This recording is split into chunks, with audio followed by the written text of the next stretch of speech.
Cumprimento os amados com a paz do Senhor Jesus. Amém. Manhã gloriosa na presença do Senhor, que Deus tem nos proporcionado. Posso dizer que estou muito satisfeito, muito alegre, porque nós temos vivido dias de luta, dias de perseguição, né? E a crise espiritual ela tem se alastrado sobre a terra, mas eu acredito que Deus ainda tem um remanescente, né? Nós podemos nos alegrar porque fazemos parte desse remanescente que o Senhor escolheu, né? E tem guardado esses últimos dias da igreja na terra, amém? Amém. Deus colocar aqui, quando a gente chegou aqui, eu estava observando o cenário, né? Eu até falei sobre o Ribeiro de Querite, e aí nós vamos meditar exatamente nessa palavra. Primeiro livro dos Reis, no capítulo 17. Capítulo de número 17. Louvado seja o nome do Senhor. 17. Isso. Nós vamos ler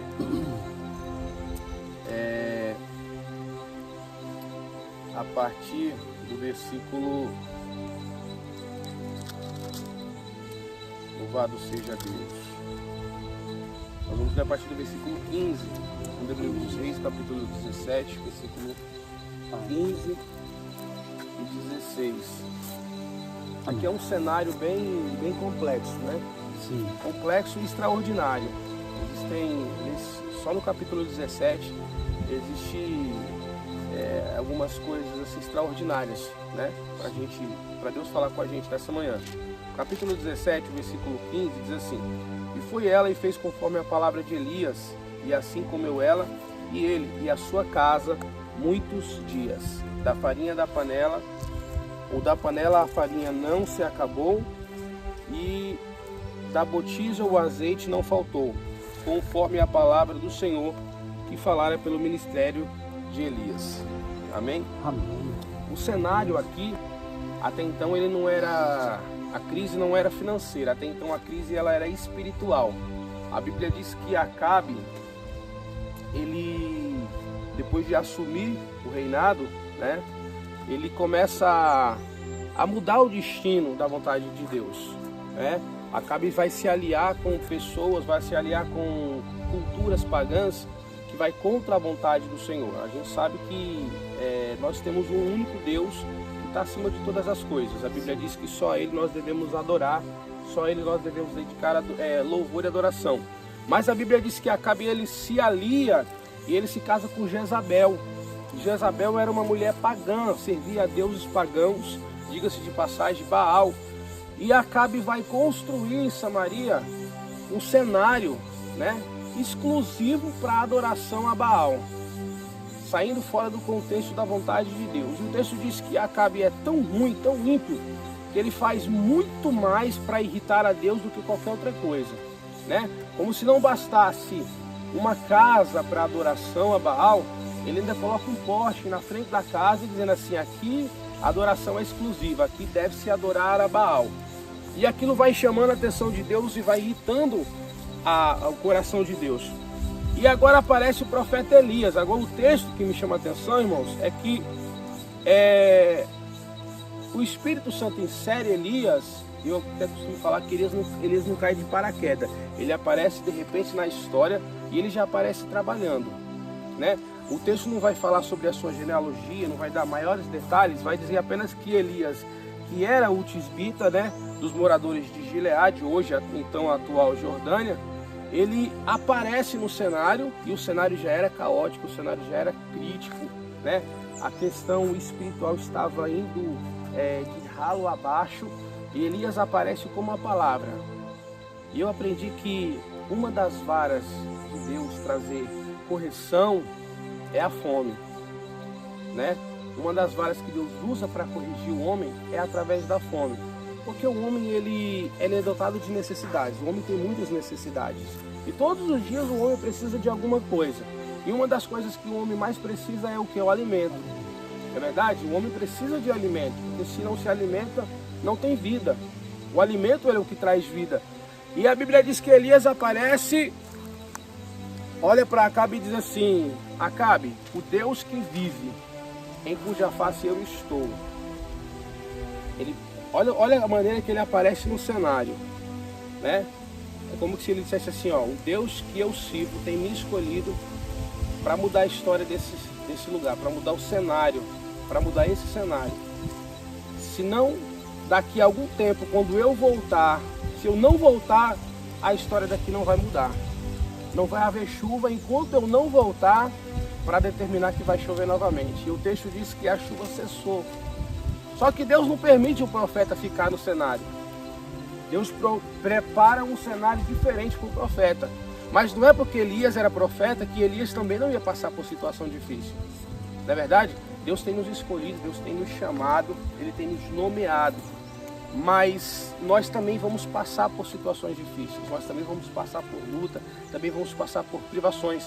O texto diz que Deus vai olhar para eles e falar assim: Elias, eu já ordenei, já dei ordem aos corvos que cuidem de você, que te alimentem com pão e que te alimentem com carne.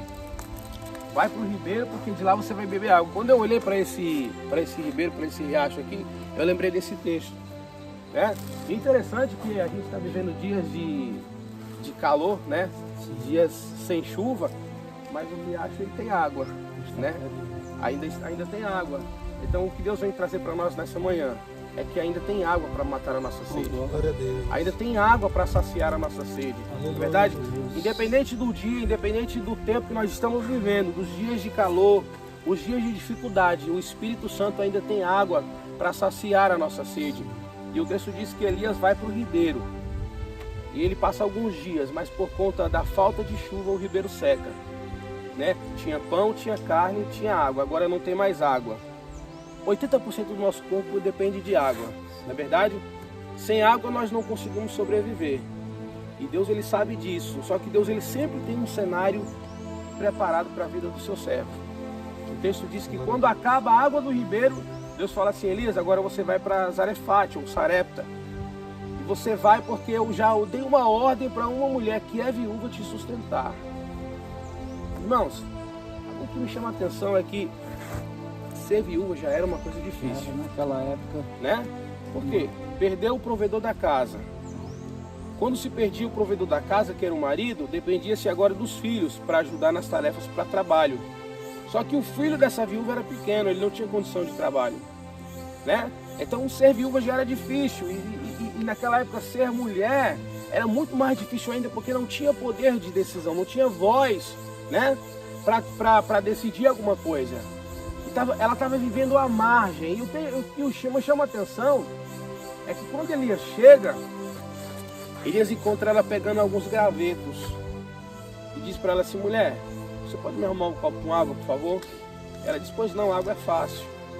E quando ela está indo, ele diz assim: volta um pouquinho, traz para mim um pedaço de pão, um bolo para que eu coma. Ela diz assim: meu Senhor, o teu Senhor é vivo, Ele é poderoso.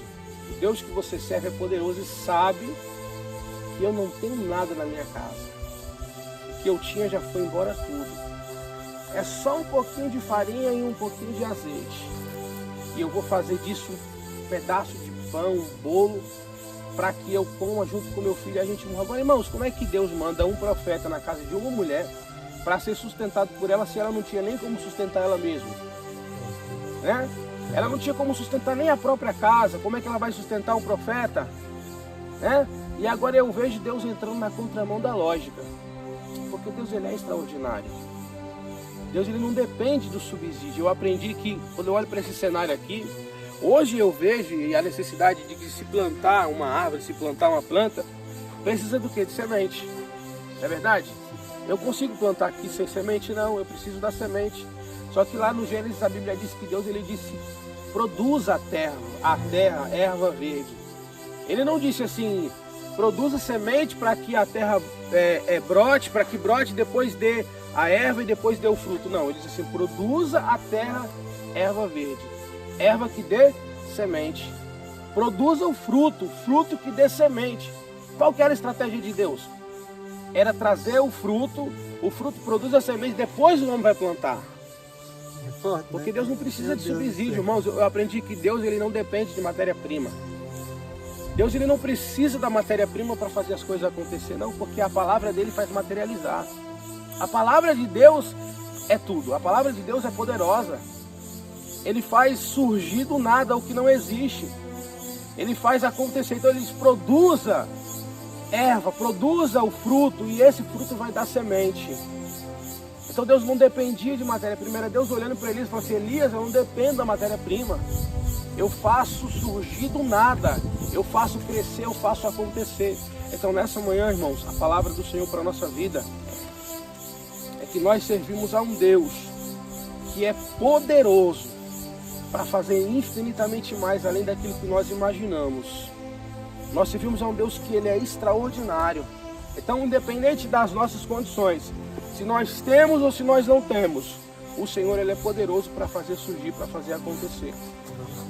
Elias, vai para Sarepta, eu já ordenei, eu já dei ordem a uma mulher que te sustente. Irmãos, olha o que diz o texto, eu já ordenei.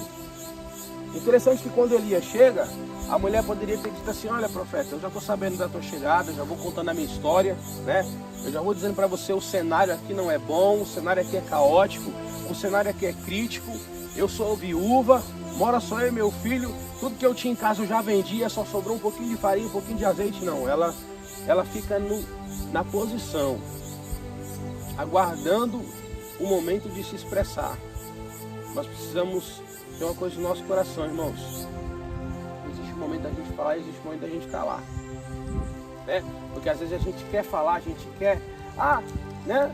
Mas Deus ele conhece a nossa necessidade. O Senhor conhece aquilo que nós precisamos antes que a palavra saia da nossa boca. A Bíblia diz que o Senhor ele já sabe, ele já conhece. Então nessa manhã gloriosa que o Senhor tem me renovado, o Senhor tem falado ao meu coração, eu posso dizer que é uma manhã extraordinária. Eu vou sair daqui abençoado. Oh, glória. Né? Porque de fato, aleluia, existe um momento, irmãos, que nós estamos como uma terra seca, né? Nós estamos como uma terra seca e às vezes o tempo de vida, né? O tempo de caminhada, aquilo que nós aprendemos, aquilo que nós fazemos, às vezes nós chegamos a pensar que não dependemos de nada, não sentimos falta de nada. E Deus nos leva exatamente para esse cenário. O profeta ele aparece aqui cheio de Deus, cheio da unção de Deus. Tem o poder para dizer assim, olha, não vai chover, não vai chover. Mas Deus sempre vai lembrar o profeta que a dependência é dele. Deus sempre vai nos lembrar que nós somos dependentes dele. Elias, olha, você é profeta, você disse que segundo a tua palavra não me choveu, eu assinei, quem manda a chuva sou eu. Verdade, cerrei os céus, mas eu vou provar para você, Elias, que você depende de mim. porém tu tem que se alimentar. Exatamente. Independente, Elias, da tua unção, você sempre vai depender de mim. A tua autoridade vem de mim, Elias. Louvado seja Deus. O irmão estava orando aqui na oração, eu percebi, ouvi bem quando o irmão disse: Senhor, não retire de nós o teu Espírito, porque o Espírito de Deus é quem nos fortalece. Quem é que precisa de consolo? Quem chora. Quem é que precisa de consolo? Quem está aflito, quem está triste. Então é exatamente por isso que Jesus ele sabia dos dias que nós íamos viver. Ele sabia dos dias maus, ele sabia das aflições, ele sabia das dificuldades. É tanto que ele disse: olha, no mundo vocês vão ter aflições, mas tenham bom ânimo, porque eu venci.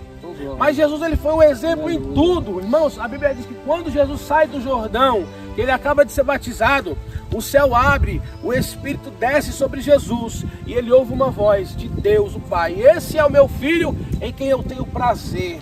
A ele vocês têm que ouvir. Jesus ele precisou do Espírito Santo para concluir o seu ministério. E ele era o Filho de Deus.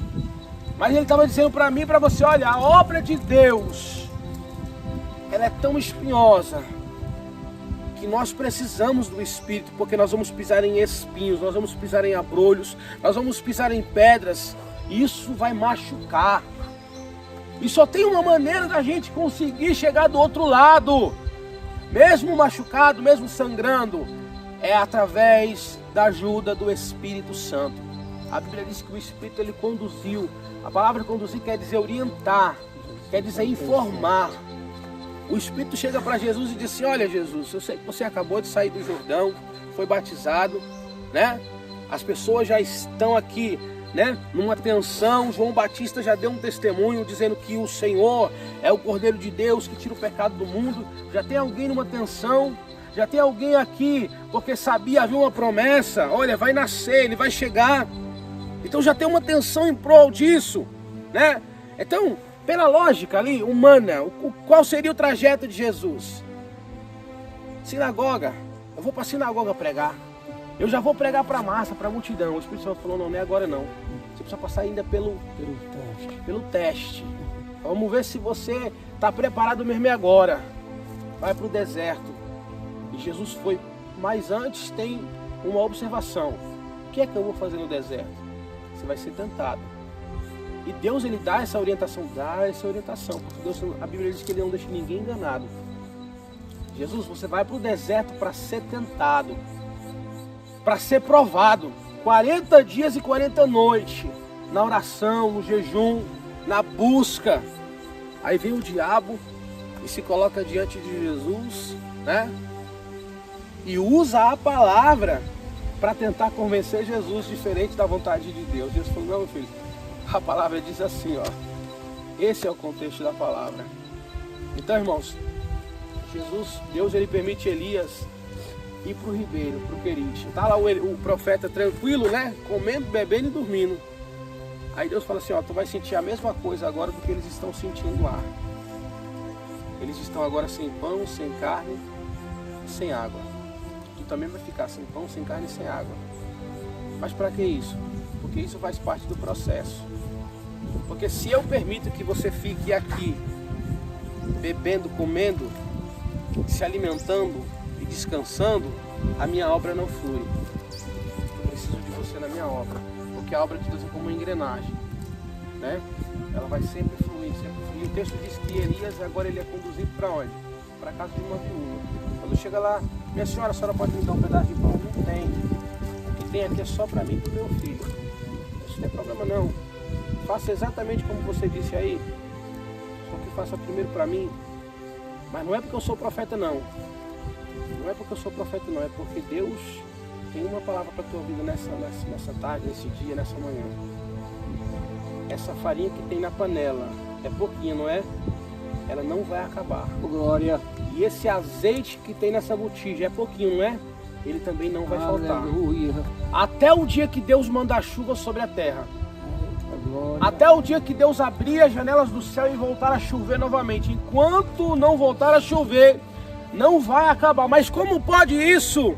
O Deus que fez, glória, a árvore nascer há muitos anos atrás e dela produzir um fruto, desse fruto produzir uma semente, para que nós homens pudéssemos plantar, é o mesmo Deus que me trouxe aqui na tua casa para dizer que não vai faltar farinha e não vai faltar azeite. Eu creio.